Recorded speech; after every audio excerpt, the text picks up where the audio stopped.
Si vous aimez le mystère, le paranormal, et que vous souhaitez en savoir plus sur les recherches en cours, eh bien restez avec nous sur Fréquence Évasion et découvrons ensemble en compagnie de scientifiques et de témoins les phénomènes que l'on dit surnaturels. Patience, c'est dans une poignée de minutes sur Fréquence Évasion. Loisirs, culture, environnement, économie. Sur Fréquence Évasion, l'info dans le Sud est sans limite. Fréquence Évasion. Fréquence Évasion. Vous écoutez Fréquence Évasion, nous sommes en compagnie de Gildas Bourdet au téléphone pour parler du phénomène OVNI et plus particulièrement de Roswell. Gildas Bourdet, bonjour. Oui, bonjour. Alors, que s'est-il passé à Roswell, dans ce petit village des États-Unis d'Amérique? Voilà, donc au point de départ de toute cette affaire, qui a fait couler beaucoup d'encre depuis longtemps, ça se passe le 8 juillet 1947 à la ville de Roswell, une petite ville de moins de 50 000 habitants perdue dans le Nouveau-Mexique. Il y a un communiqué de presse de la base des bombardiers atomiques qui se trouve à Roswell. Ce sont les seuls bombardiers atomiques de l'époque. C'est la force atomique des États-Unis qui, au beau milieu de la première vague d'observation des fameuses soucoupes volantes, c'était la première fois qu'on voyait plein de soucoupes volantes dans le ciel, annonce fièrement qu'ils ont trouvé une soucoupe accidentée dans les environs. Ça se passe le matin du 8 juillet 1947. Alors, ça a tout de suite fait le tour du monde. Et tout le monde était très, très intéressé par cette nouvelle.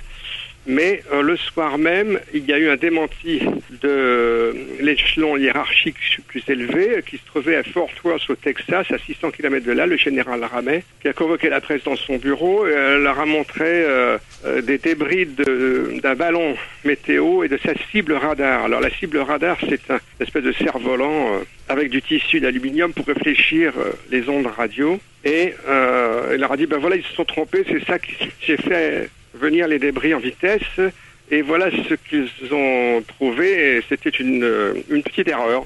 Et la presse a accepté cette explication, et on a oublié l'affaire pendant 30 ans. Mais ensuite, en 1978, presque par hasard, un ufologue américain, alors est-ce qu'il faut définir le mot ufologue? C'était un chercheur sur les ovnis, sur les UFOs, comme on dit en anglais, Stanton Friedman, a rencontré un ancien officier de cette base, le commandant Marcel, qui est alors à la retraite en Louisiane, et qui lui a dit, mais en fait on a menti à la presse. Moi je peux vous dire que j'ai passé la journée à ramasser des débris et que c'était des matériaux extraordinaires. Je ne sais pas d'où ils venaient, mais ce n'était pas de fabrication humaine. Donc à partir de là, l'affaire qui avait été enterrée et oubliée, elle a ressurgi, pas tout de suite d'ailleurs, peu à peu, au fil des mois et des années, et ça a pris une ampleur assez considérable parce que les plusieurs équipes d'enquêteurs qui se sont lancées à la recherche des témoins en ont trouvé beaucoup, et on a réussi à écrire, au moins en partie, l'histoire de cette découverte à Roswell, et qui est une histoire absolument extraordinaire.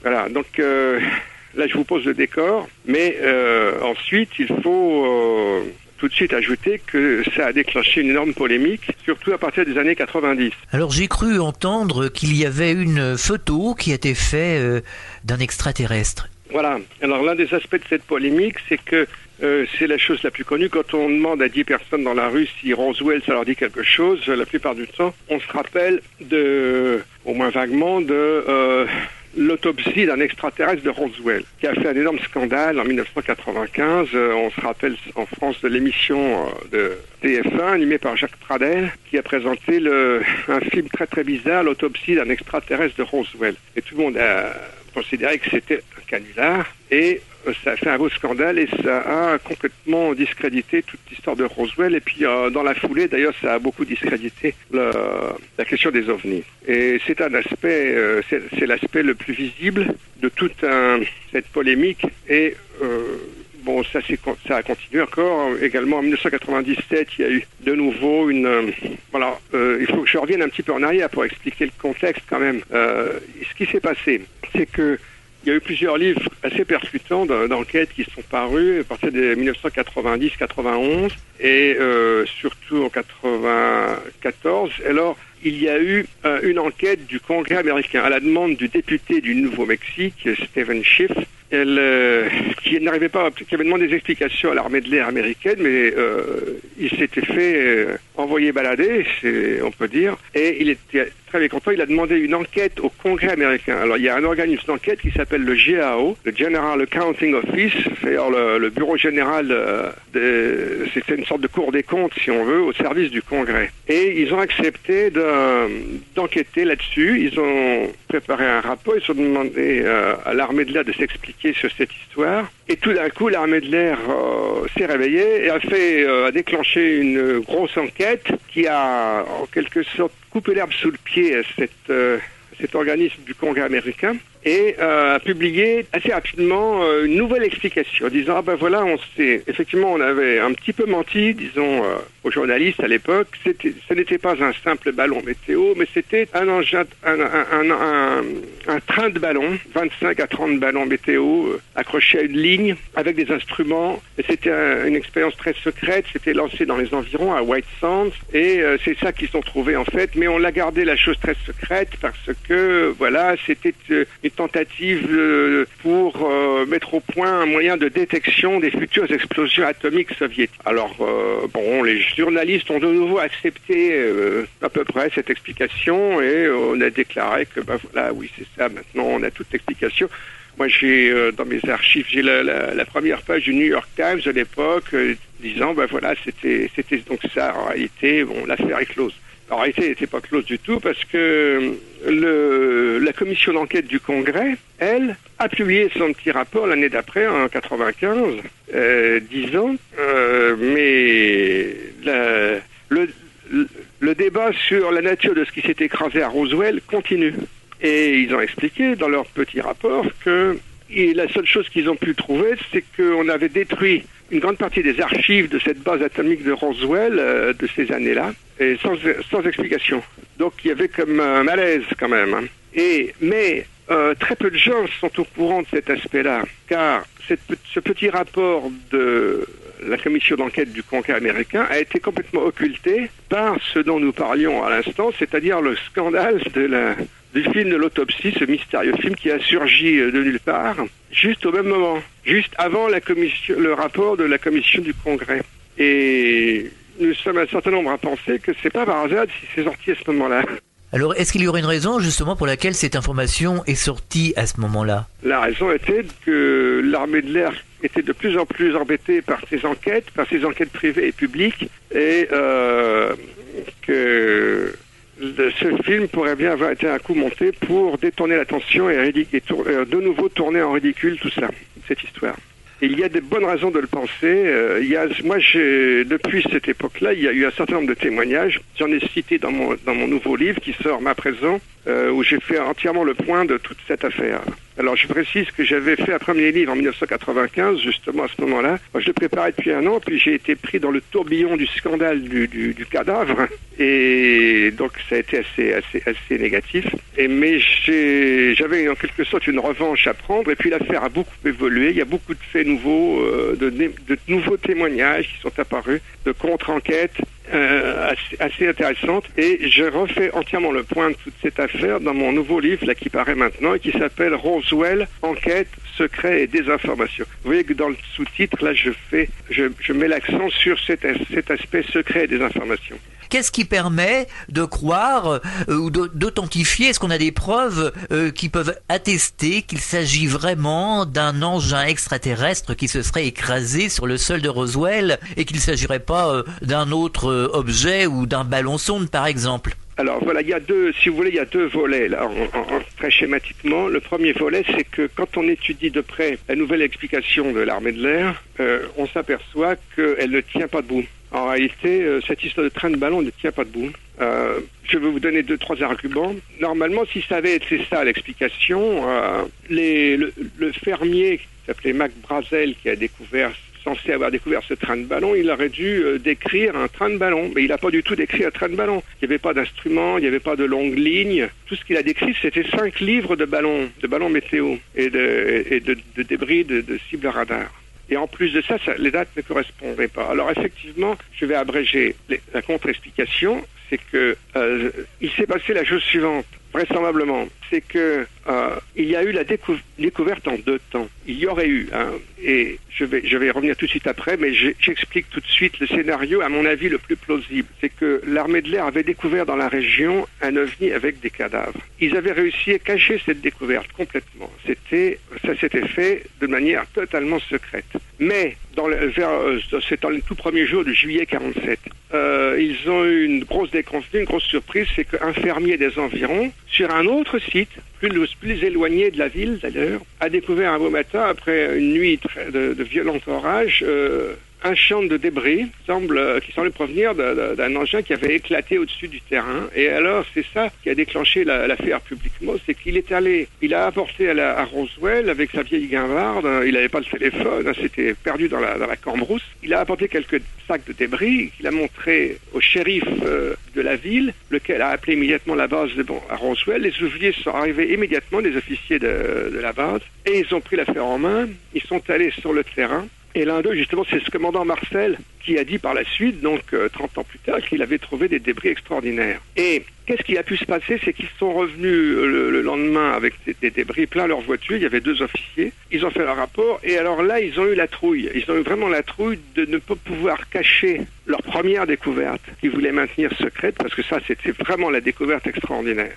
Et ils ont décidé de faire un communiqué de presse un peu chèvre-chou, un peu ambigu, disant « Ouais, nous avons trouvé des débris, mais nous avons tout ramassé, il n'y a plus rien à voir. » Et dès qu'ils ont pu contrôler le terrain, ce qu'ils ont fait en fin de matinée, ils ont mis en route la démentie de leur propre communiqué de presse qui a eu lieu le soir même. Voilà un scénario qui rend compte de ce que l'on sait. Mais pour répondre à votre question, j'y reviens. Pourquoi est-ce qu'on peut dire aujourd'hui que les explications de ballon ne tiennent pas debout? Eh bien, parce que normalement, si ça avait été un train de ballon, il aurait dû y avoir une description correcte du train de ballon. Alors, ce qui s'est passé, c'est que le fermier avait effectivement, semble-t-il, c'est ce qu'il a ensuite, on lui a fait déclarer à la presse le lendemain, trouvé une petite grappe de ballon, mais 15 jours avant, sur son terrain. Alors, ça n'a rien d'extraordinaire, parce que en fait, quand on étudie vraiment les documents, notamment tous ceux que a publié l'armée de l'air dans un gros volume, et c'est ce que j'ai fait, avec d'autres ufologues américains, on s'aperçoit qu'ils lançaient tous les jours des petites grappes de ballons à White Sands, et que ça partait un peu aux 4 coins dans la région. Et ça a duré tout le mois de juin, donc il est tout à fait plausible que le fermier Brazel, qui gérait un espace assez grand, de 200 km² à peu près, qu'il en ait trouvé un. Mais ça ne mangeait pas de pain, ça n'avait aucun intérêt pour lui. Sa propre fille a témoigné par la suite qu'elle l'avait aidé à remplir 3 sacs avec ses débris et qu'il avait dit que ce n'était que des détritus sans valeur. Il ne se serait pas déplacé à Roswell pour ça. Donc en réalité, on a masqué la véritable découverte, celle de début juillet, en lui faisant raconter une découverte qu'il avait faite 15 jours avant et qui n'avait aucun intérêt. Donc vous voyez, cette explication d'une découverte de ballons et de cibles radar et d'instruments, en fait, ne tient pas debout. Parce qu'en plus, il n'y avait pas d'instruments dans ce qu'il a découvert. Et même les partisans de cette explication des trains de ballon sont obligés d'admettre qu'il n'y avait même pas d'instruments. Il aurait dû trouver plusieurs types d'instruments tout à fait banals, d'ailleurs, une batterie, une radiosonde ou des choses comme ça, une bouée acoustique, comme ils appellent, c'est une espèce de bidon qui permettait de mesurer des variations de pression, donc de détecter une explosion, des choses comme ça. Mais tout cela, c'était du matériel tout à fait ordinaire, accroché à un filin en nylon, et les cibles radar, c'était des espèces de cerfs-volants montés sur des baguettes de balsa. Si vous allez chez n'importe quel marchand de jouets, vous achetez une baguette de balsa de section 8 mm, ce qui était le cas, vous cassez ça entre les mains très facilement. C'était impensable qu'ils prennent ça pour des débris d'une mystérieuse soucoupe volante, vous voyez. Donc toutes ces explications, mais là je vous jette comme ça quelques arguments, mais je peux vous en raconter d'autres pendant 1 heure si vous voulez, et font que cette explication du train de ballon ne colle pas du tout. Alors il y a eu une énorme polémique, donc à la suite de ces nouvelles pseudo-révélations de l'armée de l'air en 94-95, ça a duré des années, ça a duré encore sur Internet récemment, j'y ai participé, et on peut dire aujourd'hui que, en toute honnêteté, que vraiment l'explication des ballons de l'armée de l'air est complètement complètement écarté. Ça ne tient pas debout. Donc, on est retourné à la case départ, si vous voulez, qui est, mais qu'est-ce qui leur est arrivé, ces gens-là? Pourquoi est-ce qu'ils ont fait un communiqué de presse annonçant qu'ils avaient découvert une soucoupe volante? Et alors, c'est là qu'on arrive au deuxième volet, n'est-ce pas, des enquêtes, c'est que les enquêteurs ont retrouvé plein de témoins qui racontent une toute autre histoire, qui racontent la découverte non seulement de ce fameux champ de débris, mais également, et beaucoup mieux, donc beaucoup plus spectaculaire, la découverte d'un ovni et de cadavres, sur un site plus proche d'ailleurs de la ville de Roswell, à une 50aine de kilomètres, alors que le champ de débris était à environ 120 kilomètres au nord. Voilà. Est-ce que c'est de la bouillie intégrale, ce que je vous raconte, ou est-ce qu'il y a une obscure lumière qui apparaît? Non, mais c'est bien d'avoir des précisions, des informations complémentaires sur ce que l'on entend traditionnellement sur les antennes de radio ou de télévision, et j'espère justement que ça éclaircira entre guillemets que les auditeurs rentreront justement dans cette lumière et que cette affaire Roswell sera peut-être un peu moins obscure. Moi, j'ai fait un livre qui fait plus de 350 pages, si vous voulez, mais je me suis efforcé d'expliquer tout cela de manière rationnelle et bien découpée et logique. Alors concernant justement le matériel, l'engin qui se serait écrasé sur le sol de Roswell, est-ce qu'il y a eu une analyse faite sur la nature du matériau employé? Eh bien, oui, alors il y a tout un chapitre sur la description des débris qui a été fait par les témoins. Et alors il y a l'un des matériaux les plus étranges et spectaculaires, ce sont des espèces de feuilles métalliques. Alors tout ça, sur le champ de débris, c'était vraiment en 1000 morceaux. Et c'est d'ailleurs, ça prouve qu'il y avait eu une très violente explosion parce que tous ces morceaux, quelle que soit leur nature, étaient très résistants. Et l'un de ces types de morceaux, des matériaux, donc c'était des feuilles métalliques très minces, très légères, mais extrêmement résistantes. On a essayé alors quand on pouvait les chiffonner comme ça, les mettre un morceau de ce genre en boule, mais ensuite, ça c'est une propriété tout à fait remarquable, en relâchant cette boule, ce tissu métallique se redéployait et absolument sans le moindre pli, et redevenait impeccable. Je ne sais pas si les gens ont vu le film Roswell, mais il y a eu un film qui montre ça très bien. Et alors, c'est un matériau, on ne sait toujours pas faire ça aujourd'hui. Ça serait très utile si on savait faire ça. Un ingénieur que je connais qui a beaucoup étudié la question et qui est très calé sur ces questions-là, et Jean-Jacques Velasco, l'ingénieur chargé des ovnis au CNES, l'a expliqué déjà lui aussi publiquement. J'ai participé à une émission avec lui où il a expliqué ça. C'est qu'on n'a pas de matériaux comme ça aujourd'hui. Et on aurait bien aimé avoir ça. Par exemple, quand on a fait certaines expériences de réfléchissement d'ondes radio dans l'espace avec des satellites, on aurait bien aimé avoir des matériaux aussi lisses et impeccables une fois déployés. On ne sait pas faire ça aujourd'hui, vous voyez. Eh bien, Gilles Dasbourden, nous continuerons tout à l'heure à égrener toutes ces explications, justement, qui font en sorte que cette affaire Roswell serait bien d'origine extraterrestre, du moins on le pense. À tout de suite sur Fréquence Évasion, on marque une pause. Fréquence Évasion. Fréquence Évasion. Fréquence Évasion vous donne la possibilité de dialoguer sur l'un des 3 forums. Paranormal, région et musique. Venez dialoguer sur les forums Fréquence Évasion. Cliquez sur Forum. Bon surf sur le site de Fréquence Évasion, www.fréquenceévasion.com. Sur Fréquence Évasion, les stars d'hier, d'aujourd'hui et de demain se racontent en toute liberté. Pour en savoir plus, cliquez sur Programme. Bon surf sur le site de Fréquence Évasion, www.fréquenceévasion.com. Nous sommes de retour sur Fréquence Évasion, toujours en compagnie de Gilles Dasbourden. Nous parlons OVNI et plus particulièrement aujourd'hui de l'affaire Roswell. Alors justement, cet engin qui se serait écrasé sur le sol de Roswell avec à bord des extraterrestres dont on aurait retrouvé les cadavres, est-ce qu'il n'y aurait pas eu un problème non plus de contamination ? Oui, ça c'est une très très vaste question qui dépasse largement l'accident supposé d'un OVNI, mais effectivement ça pose ce problème-là. Alors parmi les témoignages qu'on a sur Roswell, justement, il y avait peut-être un risque de contamination. Et non, il n'y a pas de témoignages de gens qui seraient tombés malades après, dans cette affaire de Roswell.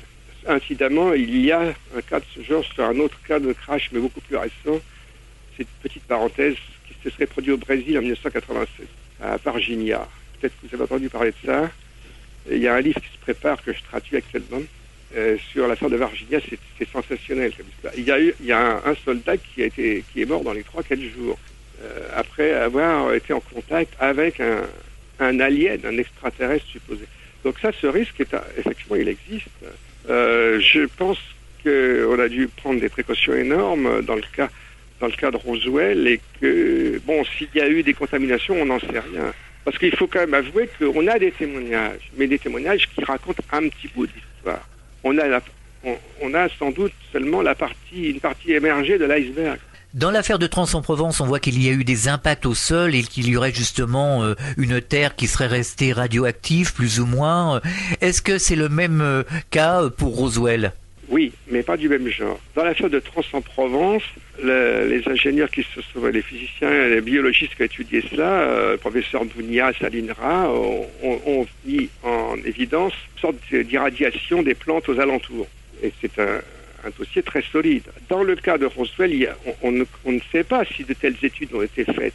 Encore une fois, ce sont des témoignages par la bande un petit peu, des témoignages parcellaires, mais il y a eu des traces au sol. Il y a toute une série de témoins qui ont vu des traces au sol, notamment il y avait par exemple un sous-officier qui a aidé un physicien américain, le professeur Lapace, qui était chargé d'étudier dans les environs, et qu'ils ont retrouvé des endroits où le sol avait été brûlé et calciné, comme vitrifié par exemple. Et il y a aussi il y a eu plusieurs témoignages sur le lieu où on a récupéré un engin accidenté, où des témoins ont dit qu'ils ont vu des zones brûlées. Ça a été même vu d'avion par un journaliste qui était appelé sur les lieux le jour même, qui était arrivé d'Ardar avec un petit avion qui avait survolé les lieux.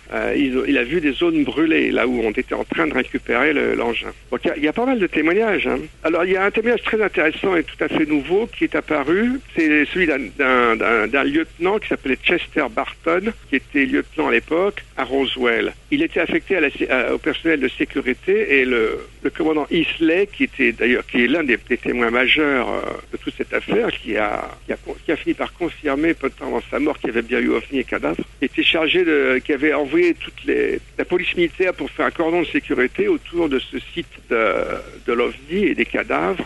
Ce Chester Barton a été expédié sur place pour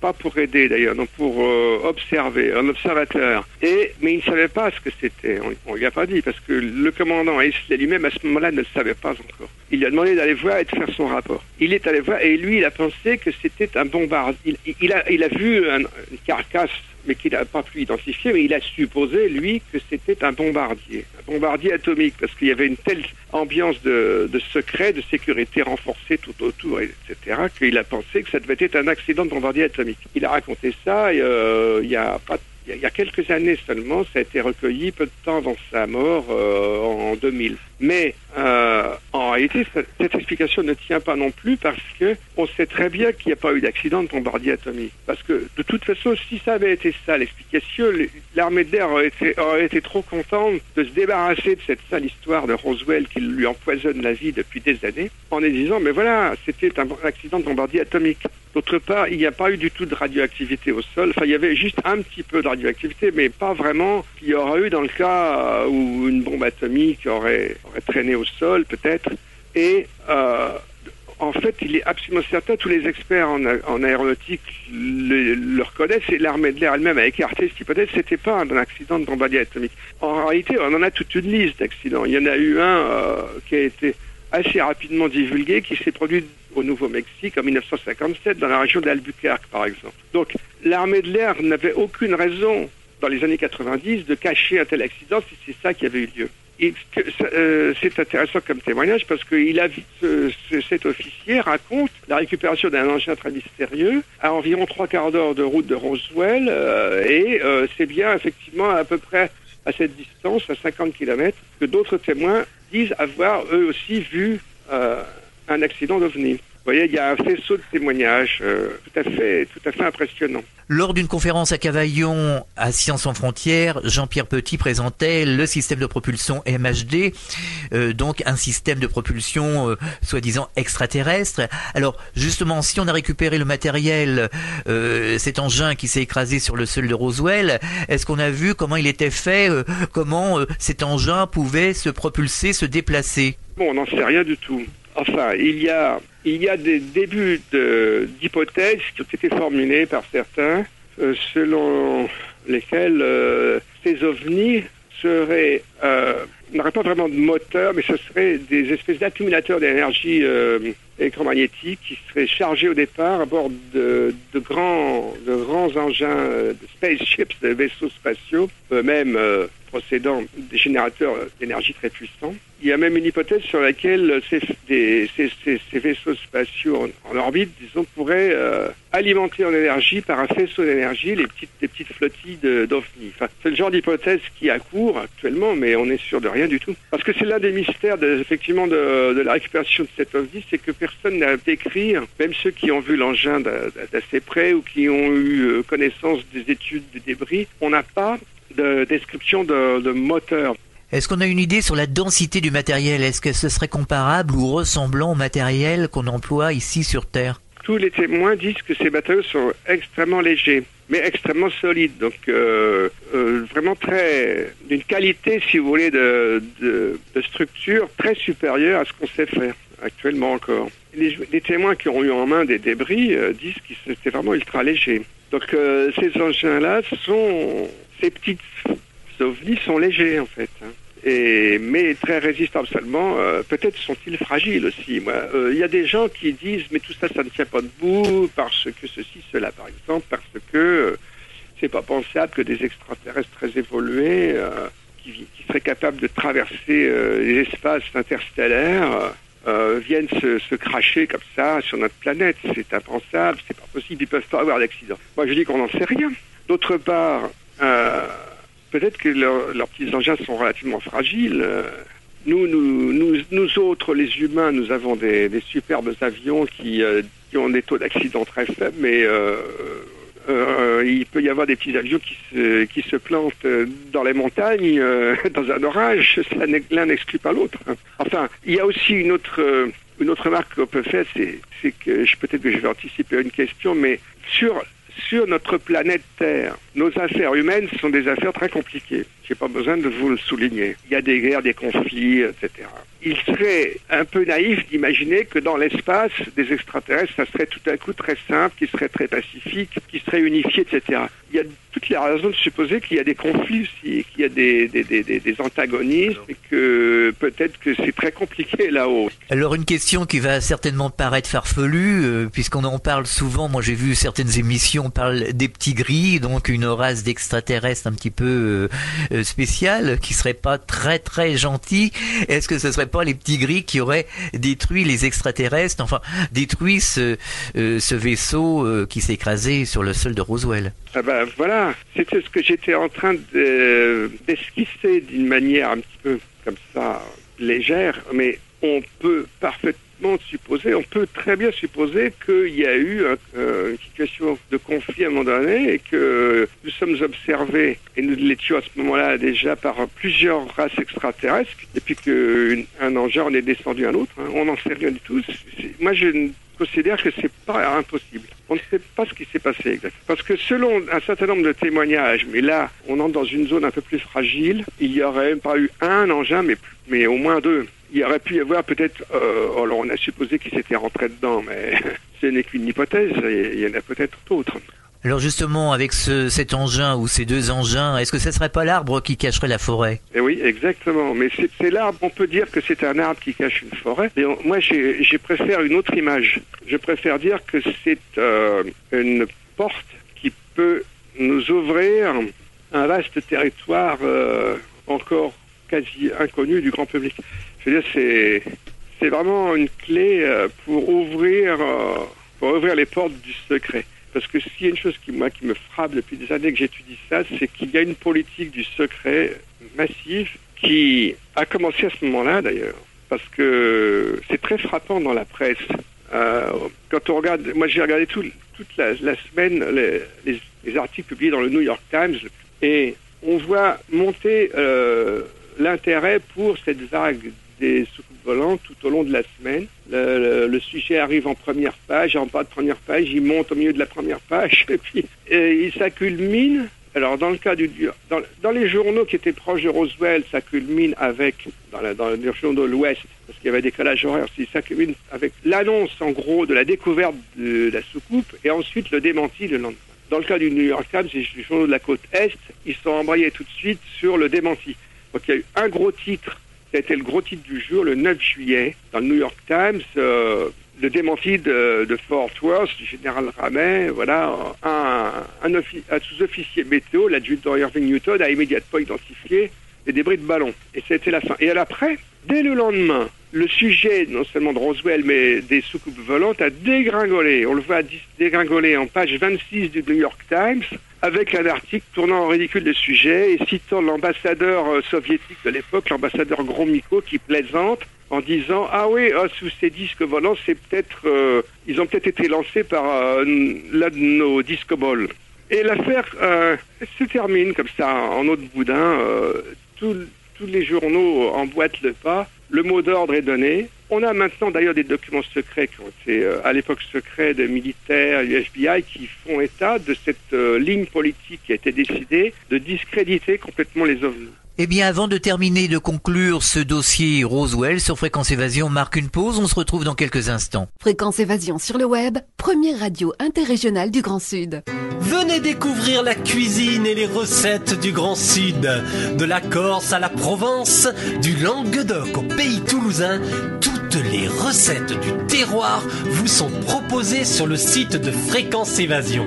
Cliquez sur Programme et Cuisine. Bon appétit avec Fréquence Évasion. www.fréquenceévasion.com. Fréquence Évasion. Vous écoutez Fréquence Évasion, nous sommes de retour en compagnie de Gildas Bourdet pour la suite et la conclusion de cette émission. Nous parlons OVNI, nous parlons de l'affaire Roswell. Alors justement, est-ce que à cette époque-là, les Américains et les Russes étaient un petit peu ennemis comme ça, et il n'y aurait pas justement une magouille entre les États-Unis d'Amérique et la Russie pour camoufler cette histoire? En l'occurrence, là, ils étaient sur la même longueur d'onde pour discréditer tout ça. Et là, il y avait un terrain de pensée unique, là, discréditer les observations d'OVNI. Là, pour le coup, ils étaient d'accord. Alors, une question que tout le monde se pose, ou se l'est posée au moins une fois, où sont passés les débris? Est-ce qu'ils seraient à la base, cette fameuse base 51, justement, en Amérique, là-bas? Alors, la fameuse zone 51, oui, on suppose qu'il y a des... Bon, alors, en ce qui concerne l'affaire de Roswell, on a un certain nombre de témoignages, et des témoignages solides, selon lesquels des débris ont été acheminés sur la base technique de l'armée de l'air qui se trouvait à Wright-Patterson dans l'Ohio, près de Dayton dans l'Ohio. Mais il y a eu aussi des convois, des avions et des convois vers des centres scientifiques et techniques au Nouveau-Mexique, même qui sont... la grande ville du Nouveau-Mexique, c'est Albuquerque, et à côté, dans la banlieue, il y a une grande base militaire, la base de Kirtland, avec des laboratoires scientifiques, les laboratoires Sandia, et tout une vaste terrain militaire. On sait qu'il y a des montagnes un peu plus loin, les monts Manzano, où on sait qu'il y a des stocks d'armes nucléaires qui sont stockés, tout ça. Bref, là, il y a une vaste zone militaro-scientifique où on peut planquer ce qu'on veut. Et il semble bien qu'on a acheminé des choses par là. Moi, je penche pour l'hypothèse selon laquelle l'engin, la carcasse de l'engin a été acheminée à cet endroit-là, parce que c'est pas tellement loin par la route. Il y a une route très discrète pour y aller, la route 285 qui part du nord de Roswell. Moi, je l'ai visité, il y a personne. Et ensuite, il y a aussi des débris qui ont été acheminés par la route ou par avion à Los Alamos, le grand laboratoire de Los Alamos, où pendant la guerre, plus au nord, toujours au Nouveau-Mexique, on avait mis au point la bombe atomique. Alors là, donc ils avaient que l'embarras du choix, si j'ose dire, pour planquer et étudier tranquillement des débris. Alors beaucoup plus tard, par la suite, on s'est mis à parler de la zone 51, qui elle n'est pas au Nouveau-Mexique, mais au Nevada. C'est un peu beaucoup plus vers l'ouest, au nord de Las Vegas. Et là, il y a un énorme territoire militaire où c'est là qu'on a fait des essais de bombes atomiques dans les années 50, 60, où il y a des labos secrets. Il y a une zone qui s'appelle Groom Lake, ou zone 51, c'est le même lieu, où on a fait des essais d'avions très secrets, hein, les fameux F-117, ça ont été mis au point sur ce terrain-là. Et selon certaines rumeurs, des témoignages, à vrai dire, fragiles, il y aurait là aussi des labos très secrets souterrains, où il y aurait même une sorte de forme de collaboration avec des extraterrestres, les fameux gris. Il y a aussi des rumeurs de ce genre en ce qui concerne le laboratoire de Los Alamos, je vous signale. Voilà. Mais alors, les débris de Roswell, attendez, c'est on a fait du chemin après. Alors, quel a été justement ce chemin ? Le chemin qu'on a fait après, c'est que selon certains témoignages, il y aurait eu beaucoup mieux que ça, beaucoup mieux que des débris accidentés, il y aurait eu des contacts qui auraient été... Alors, il y a une allusion à cela qui est faite dans un film que vous vous rappelez peut-être, qui a été diffusé par France 2 il y a 2 ans. Ça s'appelait OVNI, le secret américain. Je connais le réalisateur, Vincent Gielli, et c'est un travail très sérieux qui a été fait d'enquête aux États-Unis, notamment. Et ils ont retrouvé l'ancienne assistante, Madame Jenny Zendman, entre autres, qui avait été la fidèle assistante de l'astronome Alan Hynek, lequel avait été, pendant près de 20 ans, le conseiller scientifique de l'armée de l'air pour ses enquêtes officielles sur les ovnis, le fameux projet Livre Bleu. Et cette femme a fini par raconter, et elle le raconte devant la caméra, là, de l'équipe française, que un jour, son patron, dont elle était très proche, lui a confirmé, très confidentiellement, qu'il y avait eu contact avec des extraterrestres à la base de Holloman, toujours au Nouveau-Mexique, encore une fois. À la base de Holloman, c'est juste au terrain de White Sand, tout ça, c'est un vaste ensemble militaire aussi. Et ça s'était passé en 1962. Mais il y a d'autres pistes, il y a d'autres témoignages de ce genre. Alors, quand vous faites allusion au contact, alors contact de quelle sorte ? Alors, selon cette histoire-là, qui a fait l'objet d'une publication un peu ambiguë dès 1973 dans un livre qui a été plus ou moins confirmé ensuite, il y avait eu des contacts d'abord par télécommunication avec une race d'extraterrestres. Et il y en a peut-être eu d'autres après. Non, je sais que ça paraît de plus en plus fantastique ce que je raconte, mais tant pis. Puisque vous me posez la question, allons-y. Et la description de cette rencontre est qu'il y avait 3 engins qui sont arrivés, il y en a 2 qui sont restés en l'air, un qui s'est posé. Et il y a quelques êtres, quelques visiteurs, appelons-les ainsi, qui sont sortis, qui ont fait l'objet de description et qui ont été accueillis par des militaires. Bon, il y a eu des pourparlers, ils sont allés dans des locaux, et puis au bout d'un certain temps, ils sont repartis. Il semble qu'il y aurait eu aussi un accord qui aurait été appliqué ce jour-là de restitution de corps. Alors, s'agissait-il de cadavres de Roswell? Je n'en sais rien, parce qu'il semblerait qu'il y a eu plusieurs accidents. Enfin voilà, c'est une histoire absolument fantastique, en réalité, dont on ne connaît encore qu'un petit bout. Et encore, ce petit bout est-il complètement discrédité, décrié, refoulé. Mais ça fait du chemin, ça refait du chemin. Il y a eu une période de désinformation, de debunking, comme on dit aux États-Unis, assez intense dans les années 95, 97 et encore il n'y a pas longtemps. Mais je crois pouvoir dire que, en tout cas, en France, on est très en retard. Mais dans d'autres pays, notamment aux États-Unis, dans d'autres pays européens et même ailleurs, dans le monde entier, en Amérique latine, en Chine, en Asie, on s'intéresse énormément et de l'info commence à vraiment circuler. On parle également d'exobiologie, l'étude des extraterrestres. Alors, est-ce qu'on a des informations, justement, et est-ce qu'on sait ce que donne cette exobiologie ? Il y a eu un certain nombre de témoignages qui ont été recueillis par des enquêteurs américains, notamment Leonard Stringfield, qui était un très bon enquêteur, très respecté, qui a présenté, mais de manière tout à fait anonyme, des témoignages de médecins qui avaient participé à des autopsies. Et il y a on possède quelques descriptions donc de cadavres d'êtres extraterrestres. Et c'est très très très bizarre. Ça ressemble un petit peu, il y a l'archétype aujourd'hui bien connu du petit gris avec la grosse tête, le petit corps très très filiforme, des longs bras, des mains, des grosses mains avec 4 doigts. Enfin, ça dépend des modèles. Hein. Mais il y a une sorte de... Bon, ça c'est une description, mais il y en a d'autres. Je répète ce que je disais, c'est que c'est très compliqué et que, semble-t-il, il y aurait plusieurs races extraterrestres. En l'occurrence, les aliens de Holoman dont je parlais il y a 5 minutes sont pas pareils. Hein. Ils sont plus grands. Ils seraient plus grands et ils nous ressembleraient davantage. Est-ce qu'on a des éléments justement sur leur organisme à proprement parler? Comment est-il fait? Est-ce qu'il ressemble à l'organisme humain? Est-ce qu'on a des informations là-dessus? Oui, mais ils sont controversés. Bon, il y a quelqu'un qui prétend avoir lu des rapports d'autopsie, qui a publié un livre en 1997, le colonel Corso. Ce livre n'a pas été traduit en français, sauf de manière un peu clandestine, d'ailleurs, sur Internet. Mais je l'ai lu, le bouquin, en anglais, bien entendu, et je l'ai même rencontré, ce colonel Corso, mais il est extrêmement controversé parce qu'il y a des aspects de son livre qui sont peu crédibles. Alors malheureusement, c'est souvent comme ça. Donc, moi, j'ai glissé un peu là-dessus, si vous voulez. Moi, je me suis attaché dans mon livre à essayer de présenter tout ce qu'il y a de plus solide sur une affaire comme Rose. Et je pense que le dossier que je présente dans mon livre devrait être, me semble, assez convaincant sur la réalité du crash à OVNI. Maintenant, quand vous me dites qu'est-ce qu'on sait sur la physiologie des extraterrestres, alors là, évidemment, ça va beaucoup plus loin. Et le moins qu'on puisse dire, c'est qu'on est encore... Oui, j'ai bien compris qu'on en est encore au balbutiement et qu'il faut certainement attendre encore beaucoup de temps pour en savoir plus. On dit aussi que les gouvernements, notamment les gouvernements américains, auraient eu des contacts avec les extraterrestres. Alors, qu'en pensez-vous? Oui, je vous en disais déjà un mot. Il y aurait eu un certain nombre de contacts, et il y en aurait toujours, d'ailleurs. Et puis, peut-être pas seulement aux États-Unis, hein. Peut-être dans d'autres pays.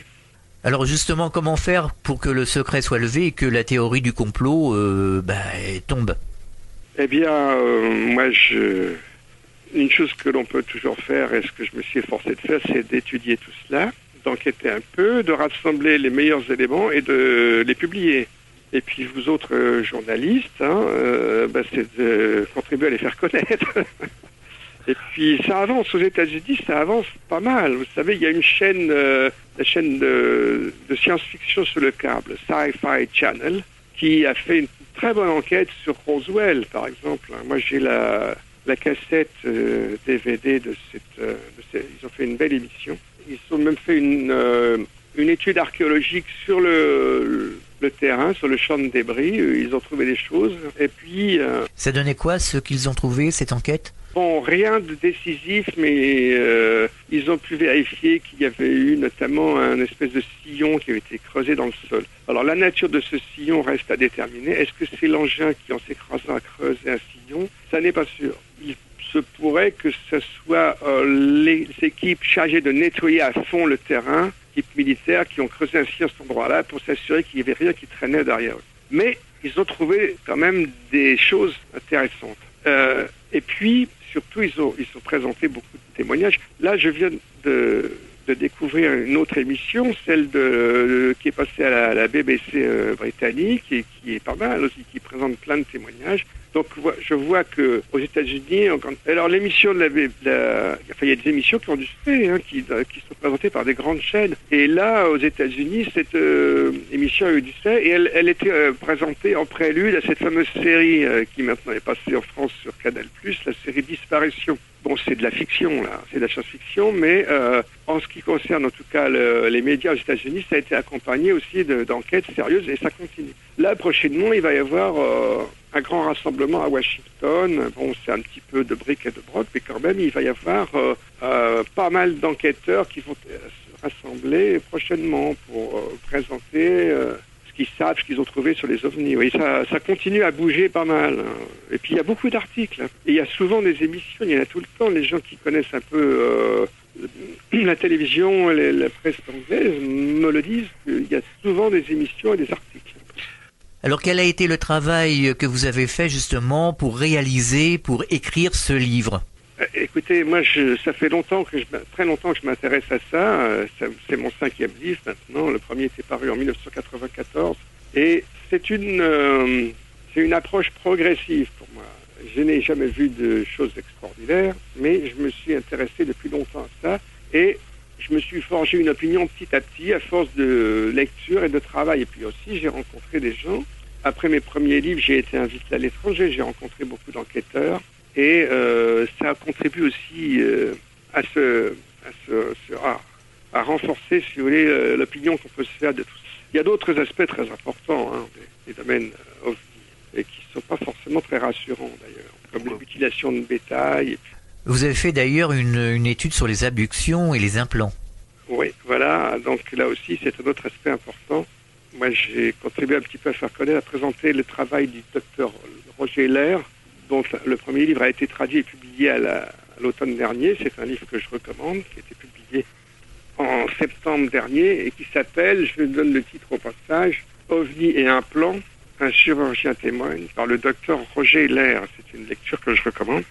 C'est aux éditions Le Mercure Dauphinois. C'est une petite maison d'édition à Grenoble. Et ce même docteur Lair est en train de rédiger un nouveau livre qui paraîtra, je pense, d'ici la fin de l'année, que je traduis au fur et à mesure pour le même éditeur.